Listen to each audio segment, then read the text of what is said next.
तो जी दोस्तों सभी को नमस्कार। मैं हूं आपका दोस्त साकेत जलतारे। एक बार फिर से आप सभी का स्वागत करता हूं मेरे के इस नए वीडियो में। और जैसा कि अभी आपने थंबनेल पर देखा कि क्या पंडित सुंदरलाल शर्मा मुक्त विश्वविद्यालय बिलासपुर छत्तीसगढ़ के द्वारा जो बीएड पाठ्यक्रम हेतु अधिसूचना जारी किया गया था और उसके तहत जो भी काउंसलिंग प्रक्रिया चल रही है उसमें क्या फर्जीवाड़ा या धोखाधड़ी किसी प्रकार का हो रहा है या नहीं हो रहा है। क्योंकि बहुत सारे स्टूडेंट का कहना है, लगातार कमेंट बॉक्स के माध्यम से बता रहे हैं, लगातार अवगत करा रहे हैं कि उनका अधिक नंबर है लेकिन उनका नाम लिस्ट में नहीं है और उनसे कम नंबर वाले का नाम लिस्ट में आया हुआ है। तो इसी को लेकर के मैं सबूत के साथ आपको बताऊंगा कि क्या एक्चुअल में फर्जीवाड़ा है या नहीं है। फिलहाल मैं अपने वीडियो के माध्यम से किसी भी प्रकार का पुष्टि नहीं करता हूं कि इस काउंसलिंग में फर्जीवाड़ा हो रहा है या नहीं हो रहा है। इससे मेरा कोई लेना देना नहीं है। मैं आपको सबूत के साथ केवल फैक्ट बताने वाला हूं और बाकी आपको तय करना है कि क्या सही में फर्जीवाड़ा हो रहा है या नहीं हो रहा है। इसमें थोड़ा इस वीडियो में माइक मेरा थोड़ा ख़राब है, इसलिए ऑडियो में आपको थोड़ा सा दिक्कत का सामना करना पड़ सकता है। इसके लिए माफ़ी चाहता हूँ। देखिए, सबसे पहले जो महत्वपूर्ण बात है डीएलएड काउंसलिंग को लेकर के लगातार सभी स्टूडेंट लगभग बहुत सारे स्टूडेंट का कहना यही है।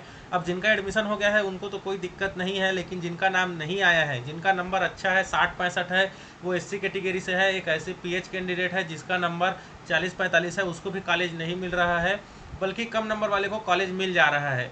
अब देखिए, इसको लेकर के एक तर्क ये लगाया जा रहा था कि हो सकता है कॉलेज प्रेफरेंस हो करके, लेकिन यहाँ पर कॉलेज प्रेफरेंस इतना बड़ा रोल अदा करेगा यह भी सोचने लायक बात है।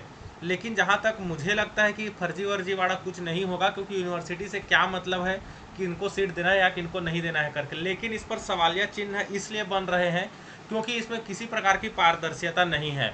चलिए आपको सबूत के साथ एक तरफ देख सकते हैं, यह 11 तारीख का नोटिफिकेशन है, अर्थात कल का बीता हुआ कल का नोटिफिकेशन है, जिसमें डीएलएड पाठ्यक्रम के द्वितीय सूची का लिस्ट जारी किया गया था, द्वितीय माटन सूची का, जिसके लिए प्रवेश 17 तारीख से 24 तारीख के बीच होना है।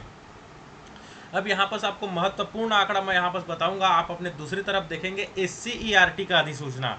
अब देखिए, SCERT की अधिसूचना 3 सितंबर 2024 को आई हुई थी काउंसलिंग को लेकर के। अब यहीं पर पूरा गणित फंसता है। जैसे कि आप यहाँ पर देखेंगे, इसमें सीधा सूची अमाटित कर दी जा रही है, अर्थात जो मेन डिफरेंस है SCERT हो या अन्य किसी भी परीक्षा का आप कंपैरिजन करेंगे, चाहे आप एक तरफ रखते हैं पंडित सुंदरलाल शर्मा ओपन यूनिवर्सिटी बिलासपुर के काउंसलिंग प्रक्रिया को और एक तरफ जानेंगे सीजी व्यापम के काउंसलिंग प्रक्रिया को। सीजी व्यापम द्वारा जो भी पेपर आयोजित होते हैं उनका काउंसलिंग कैसा होता है, चाहे वह सहायक शिक्षक भर्ती को लेकर के हो या अन्य किसी भर्ती को लेकर के हो। साथ ही साथ बात करेंगे सीजी बीएड के काउंसलिंग को लेकर के।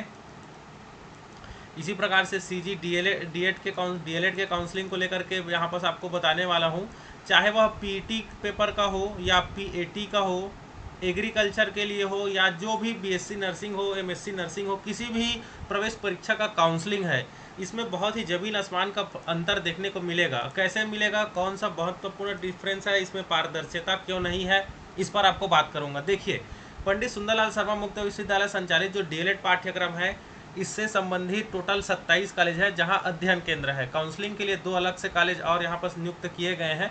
इस हिसाब से टोटल 29 कॉलेज में काउंसलिंग की प्रक्रिया जारी है। अब देखिए, काउंसलिंग मोस्टली रिजल्ट आने के बाद ही काउंसलिंग होता है और उसके लिए अलग से कॉलेज प्रेफरेंस का चयन भी कराया जाता है कि किस विद्यार्थी को कितना नंबर मिला है। वह अपना नंबर देख करके प्रवेश परीक्षा के बाद, रिजल्ट आने के बाद, अपने नंबर के आधार पर वह विद्यार्थी तय करे कि मुझे कौन से कॉलेज को प्रेफरेंस नंबर 1 में देना है, 2 में देना है, 3 में देना है, 4 में देना है, अपने कॉलेज का चयन करे।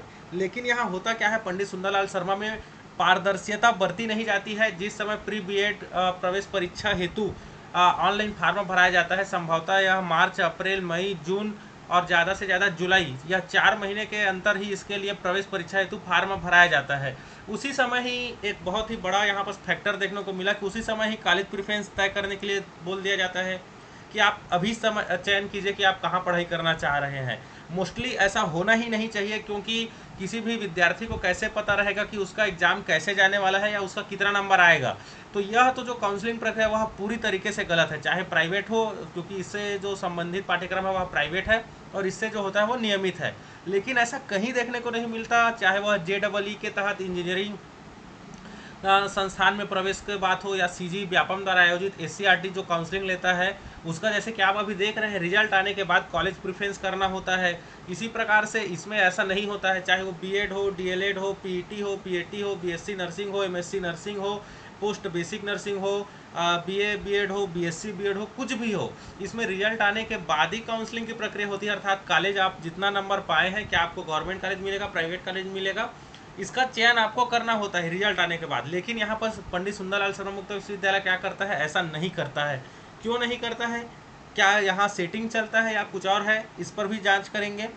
दूसरा जो यहाँ सबसे महत्वपूर्ण आपका फैक्टर है पंडित सुंदरलाल शर्मा मुक्त विश्वविद्यालय में, यह सीधे सूची जारी कर देता है, दावा आपत्ति का कोई चांस नहीं देता। जैसे कि यहाँ बस आपको मैं बताऊंगा, देखिए इसने यह क्या कर रहा है, पंडित सुंदरलाल शर्मा मुक्त विश्वविद्यालय, आपको यहाँ से देखना होगा जो महत्वपूर्ण बात है एकदम, जिसको आपको जानना अनिवार्य है। यह 11 तारीख को सूची जारी कर देता है, सीधे बोलता है कि 17 तारीख से लेकर के 24 तारीख के बीच आप आइए और काउंसलिंग की प्रक्रिया कराइए, जिनका जिनका भी नाम आया है इस सूची में, जिनका नाम आया हुआ है, ये देखिए ये लोग आइए और आप क्या कराइए, काउंसलिंग कराइए, मतलब प्रवेश कराइए। लेकिन ऐसा नहीं होना चाहिए, दावा आपत्ति का रूल्स यहाँ पर लगना चाहिए। इसमें कैसे लगना चाहिए, देखिए ये क्या कर रहा है, एक तरफ यह एससीईआरटी का है, देख सकते हैं, यह सीजी बीएड और सीजी डीएलएड का है, ये जिसका काउंसलिंग एससीईआरटी करवा रहा है, अर्थात इसका पेपर सीजी व्यापम द्वारा आयोजित हुआ था। ये क्या करता है, देखिए 5 रिजल्ट आने के बाद 5 सितंबर से लेकर के 11 सितंबर तक कॉलेज प्रेफरेंस कराता है रिजल्ट आने के बाद। ये ऐसा नहीं करता है, जबकि पंडित सुंदरलाल शर्मा मुक्त विश्वविद्यालय यह पेपर होने के पहले ही कॉलेज चयन करवाता है। ये कहाँ का नियम है भाई।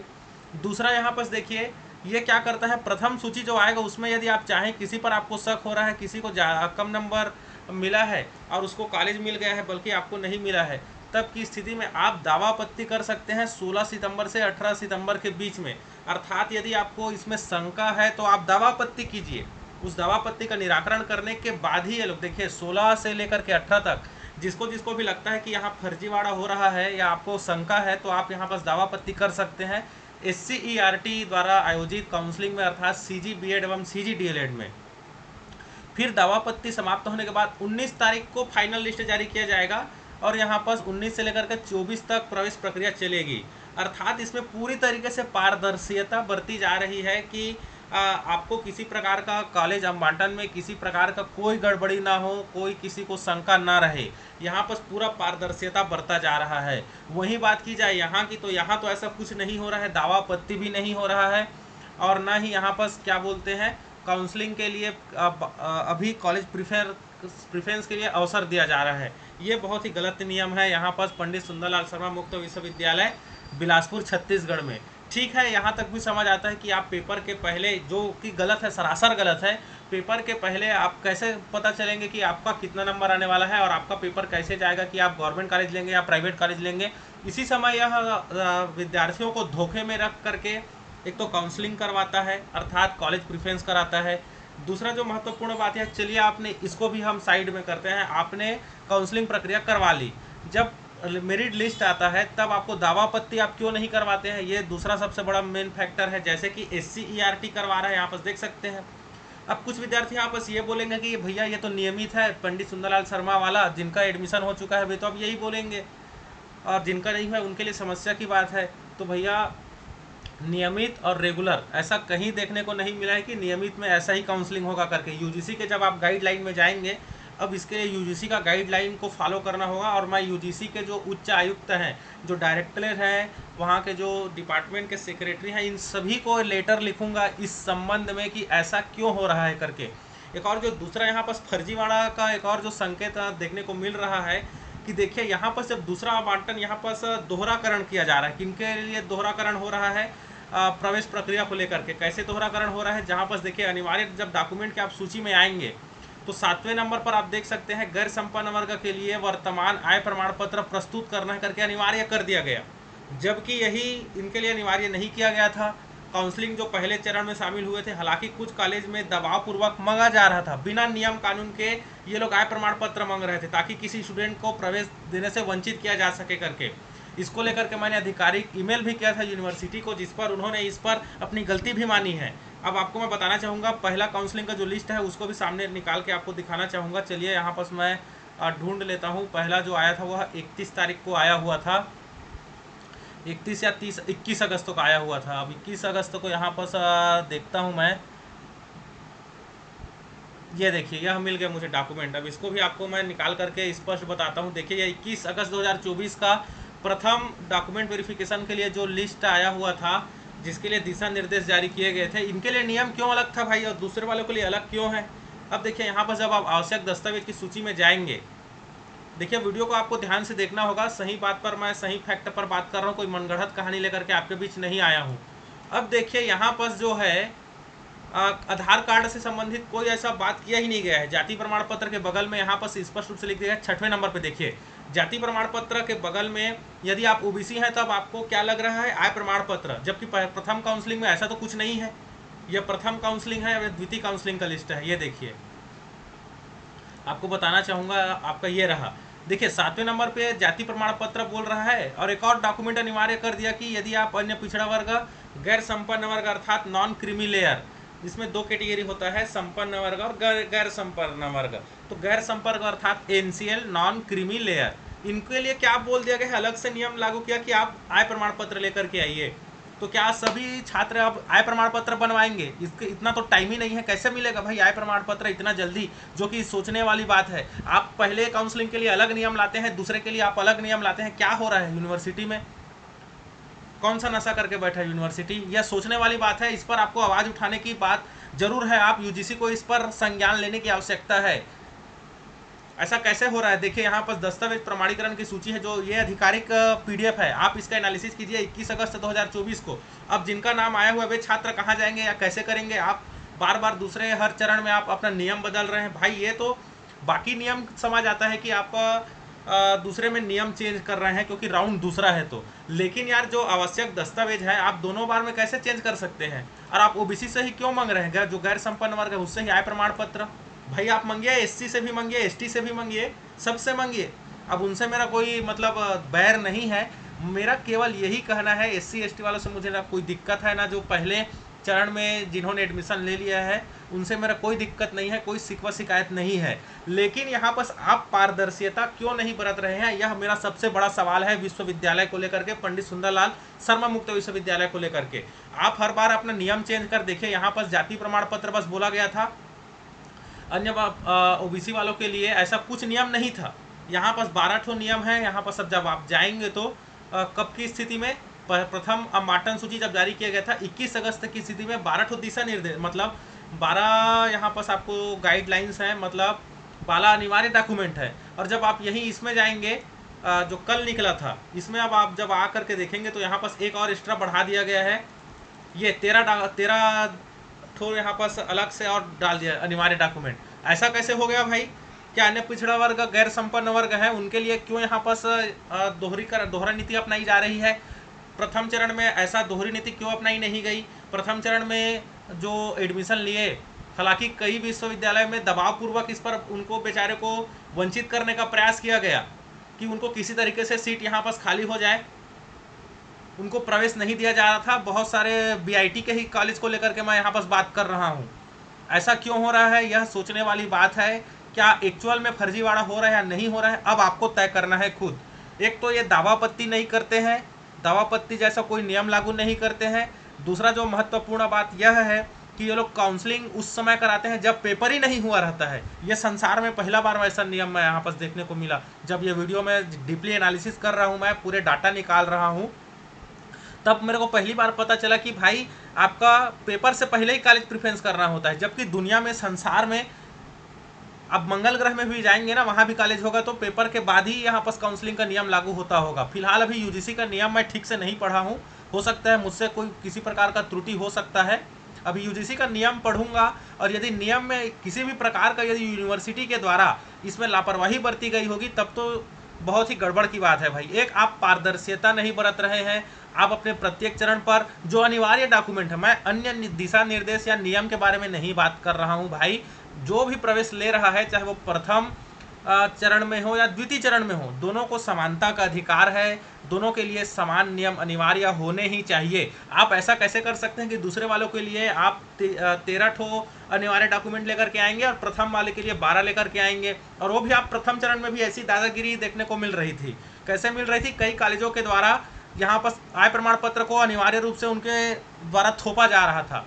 अब आप बताइए, जो अन्य पिछड़ा वर्ग एनसीएल वाले हैं, ओबीसी एनसीएल वाले, अगर वे लोग आय प्रमाण पत्र नहीं बनवाए हैं, आपके पास डेट आपने कितना दिन का दिया है? 24 तारीख तक का। अब मान लीजिए कोई शहरी इलाका से बिलोंग करता है, चलिए ग्रामीण इलाका के तहसील कार्यालय में हल्का सा वहाँ भीड़ कम होता है, अर्थात वहाँ की जनसंख्या यदि कम है तो वहाँ आय प्रमाण पत्र जल्दी बन जाएगा। लेकिन जैसे जो तहसील शहरीकरण में है, जैसे कि बिलासपुर वाले फंस गए, रायपुर वाले फंस गए, कोरबा वाले फंस गए, या जो जांजगीर जो जिला मुख्यालय में निवास है जिनका, उनका तो आय प्रमाण पत्र बनने में ही 15 से 20 दिन का समय लगेगा, क्योंकि अधिकतम सीमा आय प्रमाण पत्र बनाने की 30 दिन की है। 15 से 30 दिन के बीच में उनको आय प्रमाण पत्र देना होता है। अब कैसे करेगा? फिलहाल अभी बीच में 2 दिन का छुट्टी भी पड़ रहा है, शायद कुछ यहाँ पर त्यौहार वगैरह भी है, सोमवार को संभवतः छुट्टी है, मुझे कैलेंडर नहीं देखा हूँ, जहाँ तक मेरा मेमोरी है याद कर पा रहा हूँ मैं। अब कैसे करेंगे वे छात्र, ओबीसी एनसीएल वाले छात्र? इनके लिए आप यहाँ पास अलग से गाइडलाइन जारी करते हैं, तो यूजीसी को इस पर संज्ञान लेने की आवश्यकता है। आप तमाम छात्र, यदि आपको लग रहा है कि आपके साथ अन्याय हो रहा है, पारदर्शिता में खिलवाड़ हो रहा है, यहाँ पर मेरिट सूची को लेकर के आपको लग रहा है कि खिलवाड़ हो रहा है, तब आपको एक्शन लेने की आवश्यकता है। अब यह आपको तय करना है कि आपको क्या करना है। क्या आपको हाथ पे हाथ धरे बैठना है या अपने हक की लड़ाई को लड़ना है? इस पर आपको डिबेट करने की, बहुत ही ज़्यादा सोचने की आवश्यकता है। ऐसा कब तक होने वाला है? किसी प्रकार का पारदर्शिता नहीं बरता जा रहा है। भाई आप मेरिट सूची जारी किए हैं, उसमें आप नंबर क्या ही नहीं बताते हैं बगल में कि इतने इसको इतना नंबर मिला था, ऐसे करके आप बगल में नंबर भी बताइए। जैसे कि मैं आपको बताना चाहूँगा SCRT का जो है ना, कितना प्रॉपर तरीके से चलता है। देखिएगा यहाँ पर आपको मैं खोल के बताऊँ, SCRT यदि हम जाएँ गूगल में, SCERT आधिकारिक पृष्ठ पर लेकर के जा रहा हूँ, वहाँ सीट मैट्रिक्स आपको अलग से दिखने को मिलेगा। कितना व्यवस्थित और सुव्यवस्थित तरीके से ये SCRT वाले काउंसलिंग को आयोजित करा रहे हैं। एक पंडित सुंदरलाल शर्मा मुक्त विश्वविद्यालय है। अब जिनको कॉलेज मिल गया होगा भाई, उनको तो किसी प्रकार का टेंशन नहीं है। मैं ना आपके खिलाफ भी हूँ, आपकी कोई गलती नहीं है, आपका नाम लिस्ट में आ रहा है तो आप जा रहे हैं, आपसे मेरा कोई दुश्मनी नहीं है, ना कोई बैर नहीं है। लेकिन केवल यही सवाल है कि जो नियम, जो अनिवार्य डॉक्यूमेंट प्रथम चरण में लागू होने चाहिए थे, वही द्वितीय चरण वालों के लिए भी लागू हो। द्वितीय चरण वालों ने ऐसा क्या गुनाह कर दिया ओबीसी एनसीएल वालों ने कि अब उनको आप आय प्रमाण पत्र मांग रहे हैं? पहले वालों से क्यों नहीं मांगा गया भाई?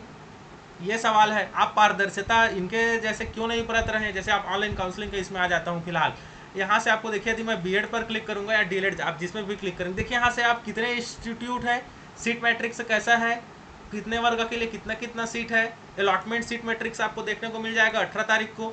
आप रजिस्ट्रेशन नंबर डाल करके या इंस्टीट्यूट के हिसाब से आप देख सकते हैं यहाँ पर किसको कितना नंबर मिला रहता है, सब शो होगा। 18 तारीख को जब ये डैशबोर्ड ओपन हो जाएगा ना, तो सभी प्रत्येक को पता चलेगा कि किसको कितना नंबर मिला है और उसको कॉलेज मिला है या नहीं मिला है। यदि आपको फिर भी डाउट हो तो आप दावापत्ति कर सकते हैं। ये देखिए, मैं मनगढ़ंत ऐसी नहीं बता रहा हूँ आपको, मैं यहाँ पर इसका ऑफिशियल नोटिफिकेशन बताना चाहूँगा। ये देखिए, इसमें आपको स्पष्ट रूप से काउंसलिंग फिलअप करने के बाद एक सूची तैयार होगी, प्रथम चरण की प्रथम सूची जारी करना। देखिए 3 नंबर पे 19 तारीख को, इससे पहले प्रथम चरण की प्रथम सूची जो आएगी, दावापत्ति आप कर सकते हैं यदि आपको किसी पे डाउट हो तो। मतलब यह पूरी पारदर्शिता बरत रहा है, और पंडित सुंदरलाल शर्मा मुक्त विश्वविद्यालय ऐसा पारदर्शिता ही नहीं बरत रहा है, वो तो नियम ही चेंज कर देता है अनिवार्य डॉक्यूमेंट को लेकर के। बहुत ही बड़ा यहाँ पर प्रश्न चिन्ह खड़ा होता है। तो देखिए, अब तय आपको यह करना है कि कहाँ तक यूनिवर्सिटी सही है, यूजीसी का गाइडलाइन क्या कहता है। इस पर फिलहाल वीडियो लंबा हो रहा है और मेरा माइक भी ख़राब है, हो सकता है आपको वॉइस में भी थोड़ा दिक्कतों का सामना करना पड़े, इस पर मैं पहले से ही माफ़ी चाहता हूँ। अब आपको क्या एक्शन लेना है, क्या करना है, इस पर मैं बताऊँगा कि यूजीसी से आप कंप्लेन कैसे कर सकते हैं। आप जितने भी छात्र का चयन हुआ है, अब समस्त कॉलेज में आप आरटीआई कैसे लगा सकते हैं। आपको संगठित एकत्रित होने की आवश्यकता है दोस्तों। मैं एक टेलीग्राम चैनल लिंक बना रहा हूं, जिनको लगता है कि उनके खिलाफ अन्याय हो रहा है या उनको कॉलेज नहीं मिल रहा है, आपसे निवेदन है, अनुरोध है, आप टेलीग्राम चैनल ज्वाइन कीजिए। अब संगठित होने का समय आ चुका है, अपने हक की लड़ाई लड़ने का समय आ चुका है। शिक्षित हम लोग आज बेरोजगार हैं, या जो पढ़ाई के लिए यहाँ पर जो एक्चुअल में जो असली हकदार है उसको सीटें नहीं मिल रही है। ये तो गलत है ना भाई। मैं इतना दिन से सोच रहा था कि कॉलेज प्रिफरेंस के कारण ही ऐसा हो रहा है, लेकिन अब यहाँ पर दिशा निर्देश को ठीक से पढ़ने में समझ आ रहा है कि यहाँ पर सही में कुछ ना कुछ गड़बड़ है जैसे लगता है भाई। इन पे अलग अलग नियम आप ला रहे हो, पारदर्शिता नहीं बरत रहे हैं यूनिवर्सिटी वाले। फिलहाल आपकी क्या राय है, आप क्या सोचते हैं, आपका सोच क्या है, कहाँ तक यूनिवर्सिटी सही है या गलत है, दोनों में क्या डिफरेंस है? अपनी राय आप नीचे दिए गए कमेंट बॉक्स के माध्यम से दे सकते हैं। फिलहाल देखिए, मैं कोई कोर्स वगैरह नहीं कर रहा हूँ, मैं एक सामान्य सा जन सेवक आदमी हूँ जो जनताओं की समस्याओं को यहाँ पर से रखने का कार्य करता हूँ। ठीक है, मेरा किसी से कोई लेना देना नहीं है। जिनका एडमिशन हो गया है उनसे मेरा कोई दुश्मनी नहीं है, या जिनका नाम नहीं आया है केवल उनसे मित्रता है, या दूसरे लिस्ट में जिनका नाम आया है उनके लिए मित्रता है, या ओबीसी वाले हैं उनके लिए मित्रता है, एसटी वालों से मित्रता है। ऐसा कोई नहीं है, ना मेरा कोई मित्र है ना कोई यहाँ पर बैर है। मैं केवल सच्चाई को आपके सामने पेश कर रहा हूँ। आपको जो लगता है कमेंट बॉक्स में टाइप कीजिए। यदि आप सही में संगठित होकर के अब आवाज़ उठाना चाहते हैं, यूजीसी में आप कंप्लेन दर्ज करना चाहते हैं, आरटीआई लगा करके उन समस्त जिन भी स्टूडेंट का यहाँ पर सिलेक्शन हुआ है उनसे सवाल जवाब करना चाहते हैं, या उनका नंबर देखना चाहते हैं किस बेस पे उनको उनका कॉलेज प्रेफरेंस क्या था, यह समस्त जानकारी आपको जन सूचना अधिकार अधिनियम 2005 के तहत समस्त जानकारी प्राप्त हो सकती है। यदि वीडियो पर आप 100 लाइक मुझे प्रदान करेंगे तब आपको मैं बताऊंगा कि अगला स्टेप क्या करना है। और टेलीग्राम ग्रुप पर यदि आप ज्वाइन करते हैं, कम से कम उसमें 100 लोग भी शामिल हो जाते हैं, 100 लोग हम लोग संगठित हो जाते हैं, ऐसे स्टूडेंट जिनको लग रहा है कि उनके साथ अन्याय हो रहा है। टेलीग्राम चैनल का लिंक डिस्क्रिप्शन में दिया हूँ, वहाँ आप ज्वाइन कीजिए अपने हक की लड़ाई लड़ने के लिए, आवाज़ उठाने के लिए, यदि आपको लगता है तब की स्थिति में। फिलहाल मेरे तरफ से ऐसा नहीं है कि सही में फर्जीवाड़ा हो रहा है। इसके लिए कानून है, कानून पर हमें भरोसा है, इसके लिए न्यायालय बैठे हुए हैं। जो न्यायालय अगर बात की बात है, यदि संगठित हो गए और सही में लगता है, फिलहाल ये तो अभी मेरी व्यक्तिगत सोच है, अभी कम से कम इस सोच से यदि 100 लोग भी यहाँ पर हम संगठित हो गए तब यह आवाज़ को बुलंद किया जा सकता है।